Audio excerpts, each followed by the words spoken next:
Hello, I'm Hannah, and this is Hannah's Books. Today I come to you with the Dark Academia tag, which has been making the rounds a bit lately in my circle of booktube. Thank you to Catherine at the channel Taking Tea with Catherine for suggesting this interesting tag to me.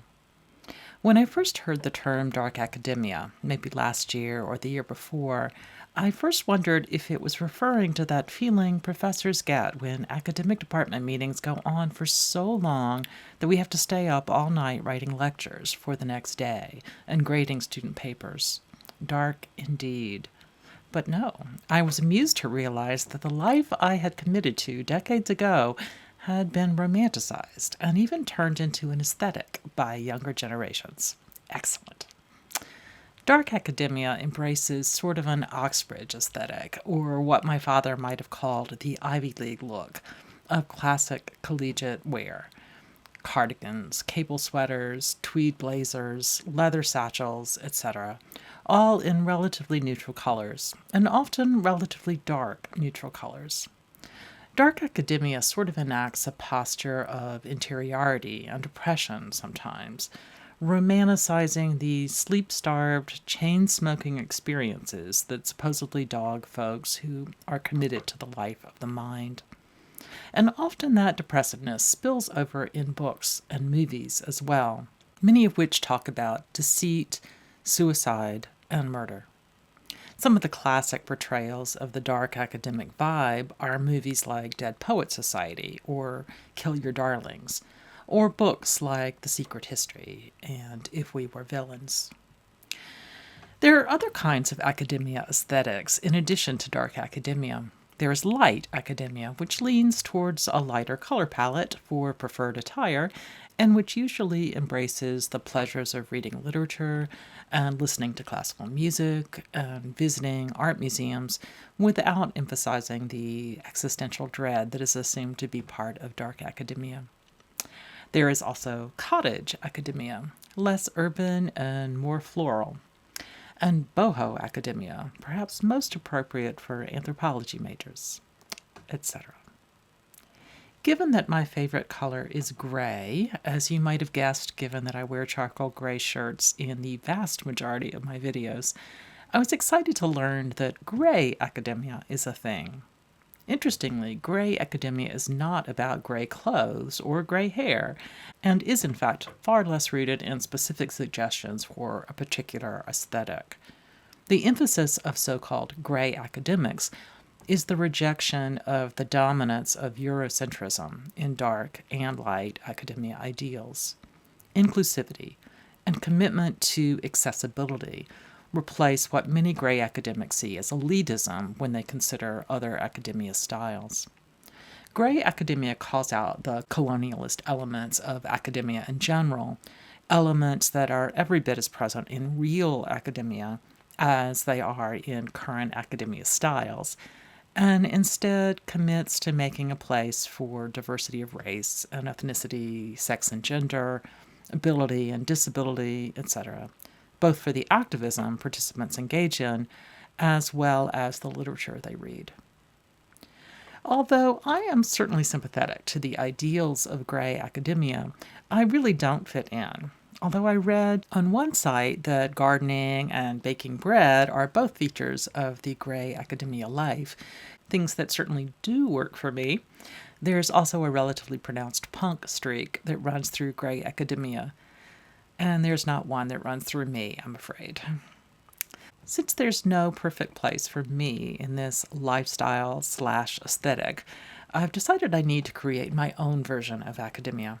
I say my own, but I suspect a number of you watching this video might fit into it as well.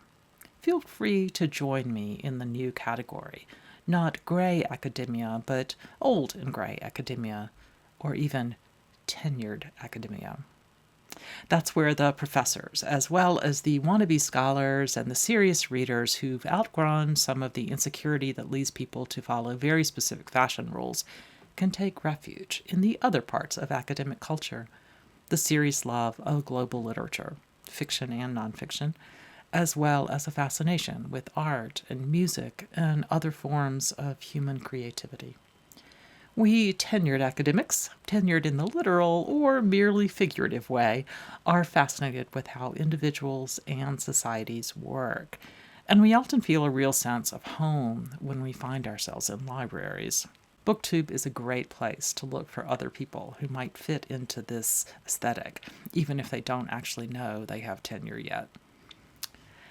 Since it's still October and I've been playing dress up for several of my videos this month, I thought I would put on an outfit that looks like what my father used to wear when he was a tenured academic back in the 1960s through the 1990s. In fact, I believe this particular flat cap was one he actually wore. But honestly, most of us tenured academics are too busy and too poor to spend quite as much time on the aesthetics of academia. What matters more is the purpose, the approach, that is, the research and the thinking and the discussion that happens in universities and here on BookTube. Although I am charmed by the idea that academia could become trendy, I have to admit that I find elements of this, quote, aesthetic to be little more than a strange drama that sometimes looks a little like elitism. Of course, despite my mixed feelings about the performative embrace of nerdiness, the questions in the Dark Academia BookTube tag are wonderful. Since I'm coming to this as a much older YouTuber, I'll try my hardest to come up with some answers that fit in, but which don't just replicate what young Dark Academia fans are already familiar with. So let's get started. The first question is, what is your favorite academia or dark book and or movie? I mentioned before that Dead Poets Society and Kill Your Darlings are two classic examples of dark academic films. I've loved both of these since they first came out, and I love School Ties as well, which is also mentioned relatively frequently. Good Will Hunting, also commonly mentioned, has my very favorite scene ever in it, when Matt Damon's character launches into a discussion in a bar about whether plantation agriculture in the U.S. South was a pre-capitalist or capitalist endeavor. I swear, a few years before that movie came out, I was in grad school in history having exactly that same conversation, referring to the same list of scholars. Hysterical. And if you want an update on the answer to that actual question, so you can, quote, impress the girls, as the Good Will Hunting characters want to do, read my classmate Ed Baptist's phenomenal and very widely read book, The Half Has Never Been Told, Slavery and the Making of American Capitalism. So, as I said, all these movies are common answers to this tag question. So instead, I want to steer folks to the film version of 84 Charing Cross Road. At least in my memory, the short memoir that inspired the film has a subtitle something like A Love Story Between a Reader and a Bookstore. Both the book and the film version are very funny, quite thoughtful, completely inspiring, and also deeply heartbreaking. If you're part of the new generation of dark academia, I really recommend you go see this film. I think you will love how it speaks to the aesthetic in interesting ways. If you are more aligned with the old and gray academic subculture and have not read or seen 84 Charing Cross Road, I'm going to reduce your committee work, your service to the university, so you will have time to go watch it. One more film to recommend, the relatively recent movie Genius, about a 20th century author from the U.S. South, Thomas Wolfe, and his relationship with the famous editor Max Perkins. Although, like 84 Charing Cross Road, the movie does not take place on a college campus, the theme and vibe of Genius fits in the academia style seamlessly. As for television, make sure you've watched the Oxford Mystery series Inspector Morse and its associated shows, perhaps especially the early seasons of Endeavour, about Morse's early years. But I also want to mention a show from my youth that I suspect most of you would never put in the dark academia category. Honestly, I guess it fits better in one of the other subcategories, maybe cottage academia. That show is The Waltons. Hear me out. John Boy is a writer, and his writing is a huge part of the series. His time in college, including on campus, is covered in some very memorable episodes. I found these shows so important to my intellectual development that in the third grade I swore I would dedicate my first book to John Boy, the character who made me want to be a writer. When I wound up actually writing the acknowledgments for my first book many years later, I decided against that dedication, but had to apologize to my past self. On to books. As I mentioned, 84 Charing Cross Road is just as fantastic as a book as it is as a movie, and I highly recommend it. Due to Sarah at Hardcover Hearts, several of us have made it a new tradition to read the slim volume every January 1st, and we would of course love to have others join in this wonderful way to start the new year. Another dark academia book, or rather series of books, is the Amanda Cross Mysteries, about an older female professor who solves crimes on campus or in other academic settings. I think the author started publishing them in the 1960s and continued until the end of the century. They are definitely a lot of fun, although they are a little bit dated now. One more, a book that is about intellectual passion, but which does not take place in a university. Sophie's World by Jostein Gaarder, about a young Norwegian girl whose intensely personal exposure to the history of philosophy transforms her relationship to the world. Intellectual passion is at its core, and I think it would be great for anyone interested in dark academia. It's sort of a cross between a fantasy novel and a philosophy textbook, if you can imagine such a thing. Let's go on to the next question. Number 2. What dead poet would you like to have a drink with? Well, today I would choose Sylvia Plath because I just acquired a copy of the beautiful new biography of Plath, Red Comet, The Short Life and Blazing Art of Sylvia Plath, written by Heather Clark. This book is huge, more than 900 pages of text plus footnotes, and I don't think I'll be able to start it until at least December, and possibly January. Can we schedule the drink with a poet until after I finish the biography? If not, I think I will say I'd love to have a drink with Gertrude Stein. Although I'm not nearly as fond of her poetry as I am of Plath's writing, Stein seems so extrovertedly friendly and so connected to all these great modernist writers and artists and thinkers of the first part of the 20th century, Picasso and Matisse, Hemingway and Fitzgerald, etc., that I assume having a drink with her would be a fabulous time. I'd love to hear some of her stories. And Gertrude Stein was a great hostess, too, so I won't even have to clean my house. I'll meet her in Paris. On to question 3. What is your favorite painting and or sculpture? I mentioned in a recent video, part 2 of my Q&A series a few weeks ago, I think, that I love the art of both Miro and Calder. Here I'll mention the work of a different artist. I'm totally enamored with the vegetable portraiture of Italian artist Arcimboldo, painted in the 16th century. Vegetable portraiture, you ask? That sounds a bit postmodern for someone working in the 1500s. I'll show you.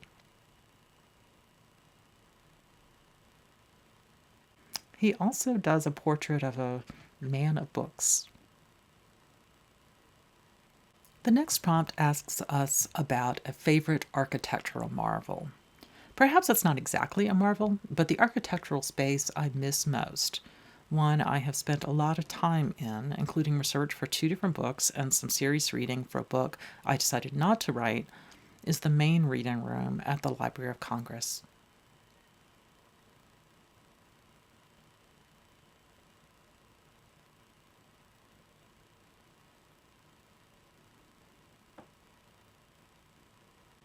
Regulars here on this channel will know that I live in the DC area, so popping into the reading room used to be a fairly common experience. Of course, the pandemic has made it impossible. I miss it. All right, question number 5. What Shakespeare play would you want to be the lead in? If I could choose any character from any Shakespeare play, I think it would be Paulina from the late play The Winter's Tale. Paulina is not exactly the lead, but she is the force that shapes what happens in the play, at least after a certain point. She is fierce and demands that another character really grapple with the misdeed he's done, grapple with it so intensely that he changes and grows, so that he can be forgiven by the person he hurt so badly. Paulina is the force of rebirth, a major theme in this play that works in both literal and metaphoric ways for both the female and male leads of the first half of the story. I would love to play her in a production if I did not have such terrible stage fright. Now that I think about it, it's a little weird that I didn't imagine playing any male characters. In Shakespeare's day, there were no women on stage at all. Boys played the women's roles. So now that women are actors, why not have women taking the roles of boys and men? Of course, that kind of gender-blind casting could happen in any drama, but in Shakespeare, we even know that the playwright did not believe that an actor's gender and a character's gender needed to be the same. On top of that, Shakespeare theaters in today's world usually have something like a balance between masculine and feminine actors, and since there are far more male roles in Shakespeare's plays, contemporary women actors play masculine parts all the time. If I were to choose a masculine role, perhaps Macduff from the play Macbeth. Question 6. How many languages do you speak, and which language would you most like to learn?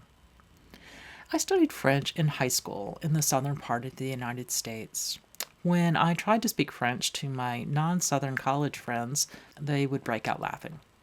I tried to convince them that I was from southern France, but they didn't believe me.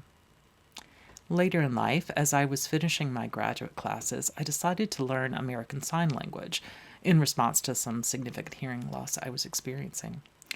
When I went on the job market looking for the magical tenure-track professorship in history, a position opened up at Gallaudet University, a college for deaf students. I lived in a dorm room on campus for a year and taught at the school for 4 years. My fluency in ASL was kind of mixed. I could talk fairly easily about the sinking of the Lusitania, or about eugenics, or about hegemony and postmodernism, but sometimes the most basic things would trip me up. A trip to the cafeteria might make it clear that ordering a grilled cheese sandwich and french fries might be beyond my skills. There were some more complicated lapses, too, like when a student knocked on my dorm door seeking support after a sexual assault. I only knew enough ASL to help her find someone who could communicate better than I could. If I were really to decide to learn another language now, rather than polish up my French or ASL, I would love to learn Old English. My son studied it in college, and I found his discussions about what he was learning to be really fascinating. I'd love to be able to read Beowulf in the original. Similarly, although I gather it's a much bigger process, I would love to learn enough ancient Greek to be able to read Homer. As it is, I think I'll have to continue to read and compare as many translations of Homer as possible. That process makes for a really fantastic game itself, honestly. The next prompt. What is your favorite quote from poetry, prose, plays, etc.? I love the sad, but also intensely appreciative finale of George Eliot's Middlemarch. I'll read out the first little bit in the section, and then part of the last sentence. Every limit is a beginning as well as an ending. Who can quit young lives after being long in company with them, and not desire to know what befell them in their after years? For the fragment of a life, however typical, is not the sample of an even web. Promises may not be kept, and an ardent outset may be followed by a declension. Latent powers may find their long-waited opportunity. A past error may urge a grand retrieval. Marriage, which has been the bourne of so many narratives, is still a great beginning, as it was to Adam and Eve, who kept their honeymoon in Eden, but had their first little one among the thorns and thistles of the wilderness. It's still the beginning of the home epic, the gradual conquest or irredeemable loss of that complete union which makes the advancing years a climax, and age the harvest of sweet memories in common. The growing good of the world is partly dependent on unhistoric acts, and that things are not so ill with you and me as they might have been is half owing to the number who lived faithfully a hidden life and rest in unvisited tombs. Question 8. Which fictional character's death is your ideal way to go? That is easy. I would like to be baked in a pie by Titus Andronicus. Prompt number 9. What university or college would you most like to attend? I would love to go back to college. I was privileged to attend a well-regarded and rigorous school where I learned a tremendous amount. But to be honest, when I began there my freshman year, I had so little academic background, far less than most of my peers who'd gone to much more rigorous high schools than I had, that I spent a lot of time just trying to hold my head above water. I'd love to go back now that I understand more about the general shape of academia. There is so much more to learn, and I think I have enough background now that I could really take advantage of the resources of a fine university. It really helps to have had a few decades to get my sea legs. If I were to go to a new college or university rather than the one I graduated from, I think I would want to choose between two schools that almost seem like polar opposites. When I was initially choosing where I wanted to do my undergraduate studies, I considered both of these schools and decided that I wanted a much more conventional kind of education. But now that I have conventional behind me, I can imagine thinking again and deciding on something different. First is St. John's College in Annapolis, Maryland, a college where students study a fixed curriculum of the, quote, great books. I could hold my own, I think, when working through their literature curriculum, but learning science and mathematics via foundational texts rather than contemporary textbooks would be entirely new for me, and it sounds fascinating. On the flip side, I find the completely student-centered curriculum at Hampshire College to be equally appealing. Students craft their own academic concentrations rather than fulfilling requirements set by faculty or by the university in general. The theory here is that by organizing their own education, students learn to teach themselves for the rest of their lives. Perhaps that's not what I need at this point, but if I could go back and start my education anew, this kind of approach now sounds quite appealing. Question 10. What is your murder weapon or murder method of choice? Knitting needles. I'll just sit outside my Parisian wine shop after I have drinks with Gertrude Stein and start knitting a killer wool scarf, stitching in the names of aristocrats who should be beheaded, just like Madame Defarge. Prompt number 11. What mythology would you most like to be part of? Feminist revisionist mythology, which spans a variety of base mythologies. At the simplest level, it's when contemporary fiction and nonfiction authors recreate myths in order to challenge gender stereotypes embodied in the traditional myths. Sometimes feminist authors, male or female, retell the myths from the perspective of different characters, usually female characters, or rewrite stories in ways that create more space for women's voices. Or perhaps they might retell a story with a feminist narrator who satirically makes fun of the assumptions about women in the original myth. Some of the authors who play with this kind of feminist revisionist mythology are Angela Carter, Anne Sexton, Margaret Atwood, and more recently Pat Barker and Madeline Miller. Don't get me wrong, feminist revisionist mythology is not one of my favorite forms of literature to read. But if I actually have to be part of a particular mythology in some way, this is the one. The 12th question. If you had to do a PhD, what would you choose to do it in? I have a PhD in history, but if I were to go back to grad school, I would want to study literature. Even if I don't actually go back to school, I've been thinking about putting together a book that straddles my field of history, race, and Southern history in the second half of the 19th century and the first half of the 20th with a more literary topic.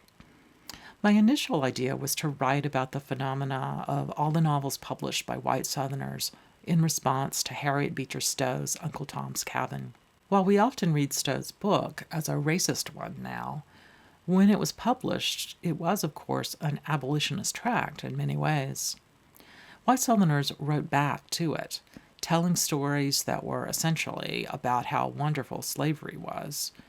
These novels are often called anti-Tom literature, or sometimes plantation literature. Although I still think this is a fascinating cultural phenomena and would love to read a scholarly book about this subject, I am not going to be the person to write it. Why, you ask? It would require me to actually read some of the myriad anti-Tom novels, and from my introductory perusal, I just don't think I can stomach it. The politics are appalling and frightening in these books, and on top of that, the writing seems to be almost universally atrocious. Question 13. Which fictional character would you die for? Jane Eyre. If you've seen more than a couple of my videos, you probably know that Charlotte Bronte's novel Jane Eyre is my favorite book, one that I have loved since I was 12 or 13, primarily because of my deep and abiding love for Jane herself. Luckily, she's strong enough to take care of herself, as well as being, well, fictional, so I don't think I will actually be called upon to die for her. Okay, the next questions are rapid fire. Choose one of two choices. I'm afraid I'll have to tell one story in response to the first one, but I'll try to be quick. Which do you prefer, leather-bound or cloth-bound books? Normally I would say cloth, but I do have one leather-bound book that I want to show off. Years ago, when I was first teaching, I taught a summer class about Southern literature to a group of very bright high school students. I shared my love of Eudora Welty and Flannery O'Connor and the like with my young students. A year or two later, one of the students in that class, a young man I had kept up with in the intervening time, and who eventually became my teaching assistant when I taught that class in later years, spent a year with his family in West Africa. While his parents worked as journalists writing about events in Africa, my student became friendly with a bookbinder in his community, and the bookbinder helped him recover a battered old paperback book my student had acquired for my class, Flannery O'Connor's collected short stories. This is one of my most prized books.